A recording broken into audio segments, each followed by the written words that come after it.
Matt channel, welcome. Today is a little bit different to normal because I'm not doing like any kind of instructional tutorial video, but I'm simply just going to time what I'm making. And the reason is because I got an order to make a full eternity ring, and it's exactly the same as what I've done before. I've already made the video on how to make it. So today I'm going to do it. It's an opportunity to make a video because it's a little bit different. I will just time myself doing it because I get asked quite often how long it takes me to do certain jobs. So just partly for myself as well. It's nice to know like exactly how much time I spend at the bench actually physically making a full eternity ring. So what I'm going to do is I'm halfway through milling out metal. This is going to be the metal I use to turn up the ring. So when that's ready, I will just actual time I'm sitting here actually making it. I'm not going to rush. If I want to stop and have lunch or something, I will just simply stop the timer. So I'm planning on having a little digital watch here so you can see it on screen. I'll film it and fast forward and we'll get on with it. But I'll start after I said thank you to new patrons. We've got Liselot, Arne Brandt, Catherine Matagne, Fleur de Bont. Difficult names today. Thank you very much, guys. Really appreciate becoming a patron. If you want to become a patron yourself, that'll be amazing. Genuinely really does help me continue videos, and it helps me make new videos that I haven't done before as well. If I've got to spend money on tools or just different things that I want to review, it all costs money. So money from the patrons really genuinely does help me. So links in the description if you want to become a patron yourself. That'll be amazing. And if not, that's cool. Just watch and enjoy. And let's get on with it.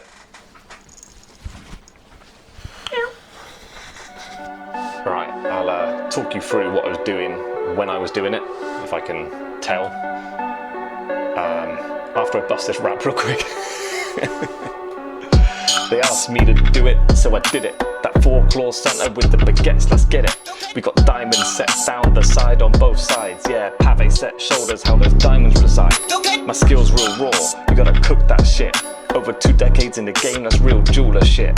Now I upset fans, a rawhide, a moister night, but I always forgive amateurs, they don't know what's right.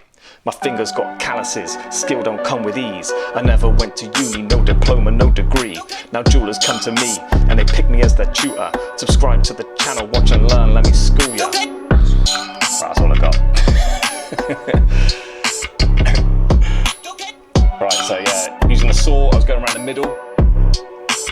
First of all, I drilled it out, went around the middle with the saw, and then doing a lot of phrasing around the sides. That was a cylinder phrase. Because of the casting, I wasn't doing too much, so I want to save some metal for cleaning it up afterwards. It gives me room to adjust it as well, because in the future, stones might be slightly different. You might want slightly less long claws or whatever. I don't know, just to help you out in the future after casting. Coming up 1:45, the battery was running really low on the camera and the memory was full as well, so I don't know if you saw the edit there. I stopped it, let the camera charge up, saved the memory and started again. But this was the finish line, just coming up to the end. Alright, so here we are. The time was like 10 to 11, wasn't it, when I started? 1:05, 2 hours 10 minutes, 2 hours 15 minutes. Just for this stage of the ring. So this went from a strip of metal to turned up and then all carved up. So that's how long it took me, an ex-professional jeweler, to do this kind of work. So you can compare that to how long it would take you, and you sort of know where you are roughly. So I've taken it to this stage. Haven't cut down too far from the top. I did that because this is for casting, so it gives me a bit of space, bit of maneuverability to change the design a little bit. I can cut them down and have nice longer claws, or just put a nice angle on there just for a bit of design. Also, they're quite narrow as well, so after casting I've got plenty of space for opening them up, and just gives me a bit of work, a bit of metal to play with, cutting it, keeping it safe.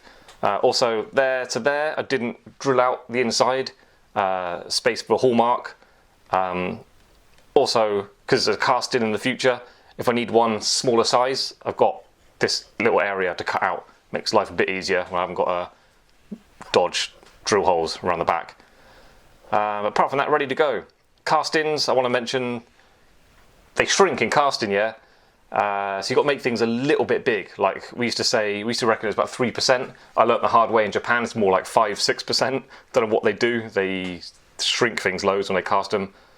But basically, this is it.